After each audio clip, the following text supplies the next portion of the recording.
CMR jewellery మన కాకినాడలో అతిపెద్ద జ్యువెలరీ షోరూమ్ మార్చి 30న గొప్ప ప్రారంభం. నమస్కారం సుమన్ టీవీ ప్రేక్షకులకు శ్రీ క్రోధినామ సంవత్సర ఉగాది శుభాకాంక్షలు.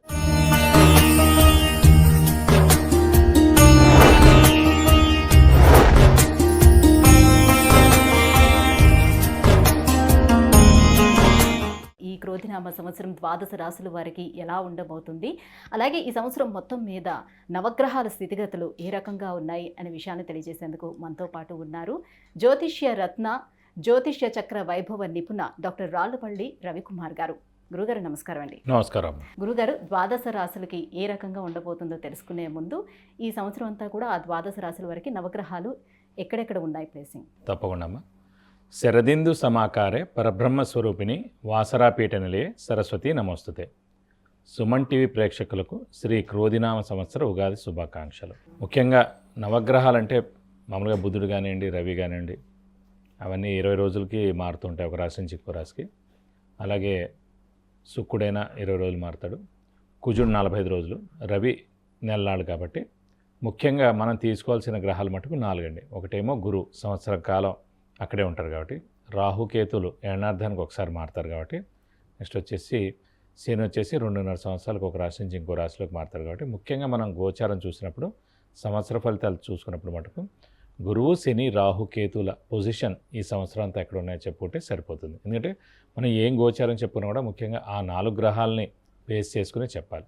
ముఖ్యంగా గురువు వచ్చేసి మనకి 1/5/2024 నుంచి వృషభ రాశిలోకి గురువు సంచరిస్తాడు. సో గురువు అక్కడ ఉంటాడు అన్నమాట ఈ సంవత్సర కాలం వృషభ రాశిలో. నెక్స్ట్ వచ్చేసి రాహు ఆల్రెడీ మనకి మీన రాశిలో ఉన్నారండి ఈ సంవత్సరం. అంటే నెక్స్ట్ ఏడాది దాకా కూడా రాహు అక్కడే ఉంటాడు సంవత్సరం అంతా.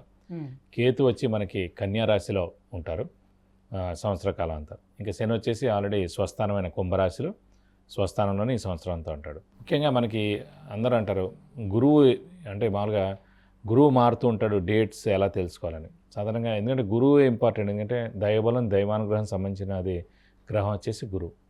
ఎలాంటి శుభకార్యాలు జరిగినా, అంటే ముఖ్యంగా ఒక చిన్నపిల్లాడు 10th క్లాస్ ఎగ్జామ్ పాస్ అయ్యాడు, అయితే ఇంటర్లో చేరుతున్నాడు, అడ్మిషన్ అంటే ఇంజనీరింగ్లో చేరుతున్నాడు, అంటే మాస్టర్స్ చేస్తున్నాడు, అయితే మెడిసిన్ చేస్తున్నాడు. అలాగే ఉద్యోగం, ఫస్ట్ ఉద్యోగం, ప్రమోషన్, అలాగే గృహం, వాహనం, వివాహం, సంతానం, ఇవన్నీ కూడా చేరాలంటే కనుక గురుబలంతో సాధ్యం. అంటే గురువు ప్రతి సంవత్సరం ఒక రాశిలో ఉంటాడన్నమాట. కాబట్టి ఆ గురువు ఆ సంవత్సర కాలంలో ఆ రాశుల వాళ్ళకి 2వ స్థానంలో ఉన్నాడా, 5వ స్థానంలో ఉన్నాడా, 7వ స్థానంలో ఉన్నాడా, 9వ స్థానంలో ఉన్నాడా, 11వ స్థానంలో ఉన్నాడో చూడాలి. సో 2, 5, 7, 9, 11 స్థానాలు శుభ ఫలితాన్ని ఇస్తాడు గురువు. సో మన రాశి నుంచి ఎక్కడైతే ఉంటాడు. కాబట్టి ఆ గురువు అనేవాడు ఎప్పుడు మారుతాడని ఎలా తెలుసుకోవచ్చు అంటే పుష్కరాలు ఎప్పుడైతే స్టార్ట్ అవుతాయో ఆ రోజు నుంచి మనకి గురువు వేరే రాశిలోకి మారినట్టమాట. సో ఈ సంవత్సరం నర్మదా నది పుష్కరాలు స్టార్ట్ అవుతున్నాయి, అది కూడా 1 మే నుంచి స్టార్ట్ అవుతున్నాయి. కాబట్టి 1 మే నుంచి గురువు వృషభ రాశిలోకి ప్రవేశించి సంవత్సర కాలం అంతా అక్కడ ఉంటాడు.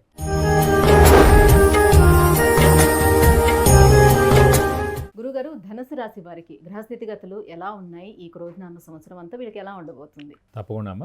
ధనుసు రాశి అనగానే మనకి మూల 1, 2, 3, 4 పాదాలు, పూర్వాషాఢ 1, 2, 3, 4 పాదాలు, ఉత్తరాషాఢ 1వ పాదం. ఈ నక్షత్రాల సమూహం మనకి ధనుసు రాశిలోకి వస్తుంది.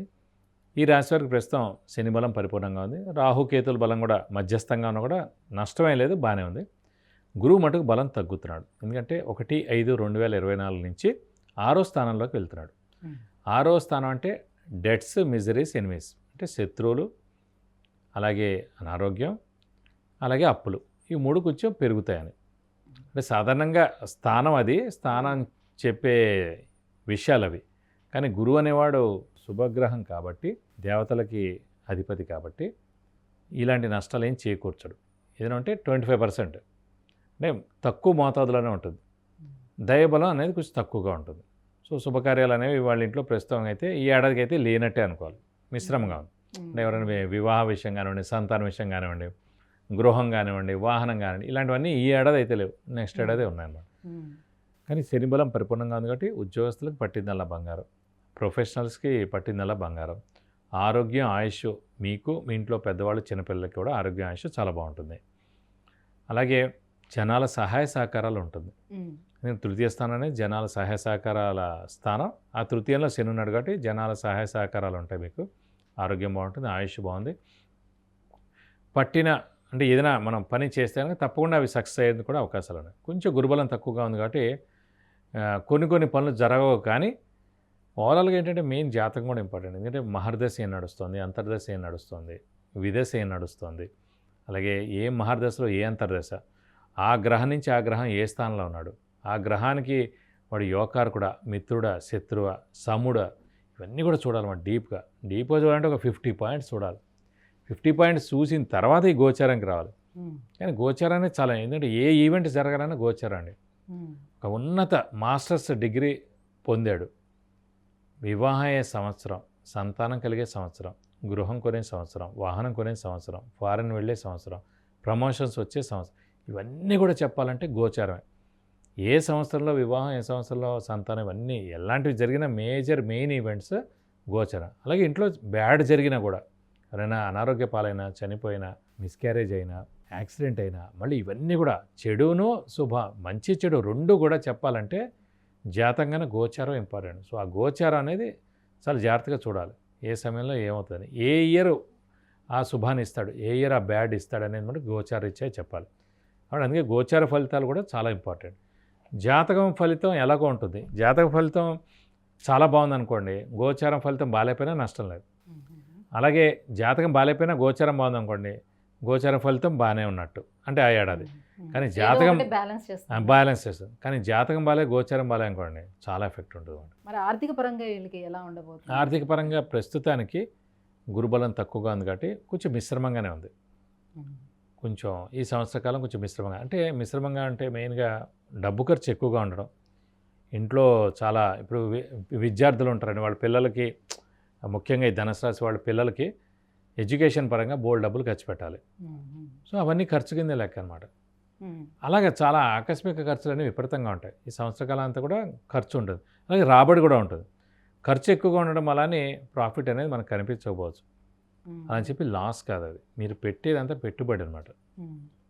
అందుగురించి అంటే నెక్స్ట్ ఏడాది నుంచి ఎలాగో ఇప్పుడు పెట్టుబడి పెడితే నెక్స్ట్ ఏడాది బాగుంది కాబట్టి అప్పుడు రిజల్ట్ 100%. అంటే సంధానంగా మీరు ఖర్చు పెట్టారు, తప్పకుండా వాడి రిజల్ట్ బాగుంటుంది. వెంటనే వాడికి ఉద్యోగం రావడం అన్నీ కూడా జరుగుతాయి. గురుగారు ఇంకా ఎటువంటి పరిహారాన్ని పాటించుకుంటే వీళ్ళకి బాగుంటుంది? గురువు బాగాలేదు కాబట్టి ఇంకా ధనుసు రాశి వరకు ఒక గురుబలమే తక్కువ ఉంది కాబట్టి గురువుకు సంబంధించిన పరిహారం సేమ్ మనం చెప్పుకున్నట్టే ఇందాక దత్తాత్రేయ స్వామిని ఎక్కువగా పూజించడం, ప్రతి గురువారం ఉపవాసం ఉండడం, ప్రతిరోజు దత్తాత్రేయ స్వామి అష్టోత్తరం చదువుకోవడం, అలాగే ప్రతి గురువారం దత్తాత్రేయ స్వామి టెంపుల్కి వెళ్ళి 41 ప్రదక్షిణాలు చేసుకోవడం. ఇంకా దైవబలం గురుబలం తక్కువగా ఉంది, పనులు ఏం జరగట్లేదు అని అనిపిస్తే ఖచ్చితంగా గురువుకి 16 వేల సార్లు జపం చేయించి ఒక ఎల్లో లుంగి 1000 రూపాయల వర్త్ గోల్డ్ ఐటమ్ దానం ఇస్తానుక దోషం మొత్తం తొలగిపోతుంది. దక్షిణామూర్తిని కూడా పూజిస్తే చాలా మంచిది. రోజు దక్షిణామూర్తి స్తోత్రం కూడా చదివితే కూడా చాలా మంచిది. గురుగారు, ఈ క్రోధినామ సంవత్సరం ధనురాశి వారికి ఎలా ఉండబోతుంది ఏంటని విషయాన్ని తెలియజేసినందుకు ధన్యవాదాలండి. నమస్కారం.